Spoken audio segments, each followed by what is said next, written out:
A narrow loss against UCSB, a narrow loss against UCLA, two very tough opponents last week, but what'd you see from your perspective? I've seen a meteoric gain from where we were last year to this year in effort level, knowing roles, fight, grit, offensive system. We're starting to make effort plays on defense, which has been a big focus for us in the gym and practice. So the carryover of what we're trying to do in the practice course, which we do at a real good level, is starting to show up in all of our matches. So there's still some areas that I want to make improvements at. Blocking, we have to make some adjustments, technique and tactical. I think our serving could be far tougher when we put our mind to it. I think we still get a little bit tentative from the service line at points, which I'd love to be able to be firing on all cylinders in order for us to compete at a consistent level and sort of get those teams out of their offensive rhythm. And then just a few other things where I know we have the ball control potential to mitigate top-level serves. It's just ironing out those communication lines, the seams, and then we're trying to raise the standards in such a way that when we have a good enough pass, some guys get a little frustrated by it, which is like, well, hold on. If we can side out off of your pass, then pass was good. Can we run a perfect system every single pass? Well, no.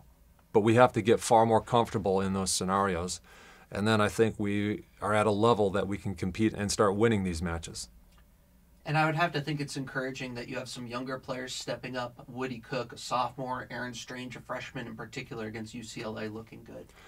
Well, that's one of those things that we did in the fall because Lucas, Gert, and Andy were all out of the fall for various reasons. And so we got to get everybody else a lot of invaluable reps so that they got in there, they got some game time experience, they got to raise their level, then they got the feedback, they got the video. So the entire group has improved dramatically. And now we're starting to see signs of these guys that are buying in, that are trying to make a difference, get their shot, and they're having a positive reinforcement of what we're trying to do. Woody went out there, hit 321 against the number 2 team, which that's a great example of what he's been doing and the hard work he's putting in. One of the things we talked about last week was how this team's coming together and gelling. Did you see more improvement in that area as well last week? The mission statement that this team has created for themselves puts accountability, team-first mindset, competitive, such that they can evoke the best from each other and for each other and make us competitive as we try to go after a national title. That is being evidenced on a daily basis that that's what they're trying to do. There's some of those words that we are just inexperienced with that we need to bridge quite a bit. And so we're going through some of those growing pains of if you're the best player and you work hard and you earn it in the practice court, then you get the shot to represent us when we do compete. Woody is an example of that. He came out and I thought he's earned the right to be out there, and then he went out there and played a great match for us. So the culture is showing signs of going exactly where we want it to go. 2 more tough opponents this week. You have Stanford on Thursday, Pepperdine on Saturday. This is the MPSF. There's always tough opponents. This is true, but what makes these 2 teams dangerous in your eyes?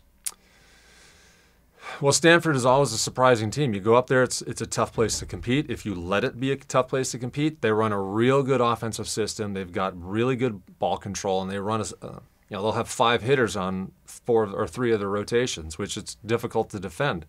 You have to make educated decisions, and you have to commit to those decisions, and then you have to be able to dig around those, knowing your reads. So that's what makes them difficult. The next opponent, Pepperdine, playing at Pepperdine. If you allow their smaller gym and harder floor get to you, then they instantly have a home court advantage. If you go in there with the mindset of just being competitors and come what may, we give ourselves a good shot. They're a physical team. They've been a really good blocking team for years, and it's just one of those external things that if you walk in there and you allow yourself to think that they have some type of advantage, then they do. But what I'm seeing evidence of is, and this was reinforced to the team, is when we went to UCLA, at UCLA, that's the number 2 team in the nation, our guys came in ready to compete, which you can tell. I mean, you've been around the game as long as we have, myself, Gary, and Todd. You can just look at a player's eyes and know that they are ready and they're engaged, which was a fantastic thing to see. Now, I'd like to see that preparation. I'd like to see that level of focus, that level of intensity on a day-to-day basis so that it becomes the habit and the norm.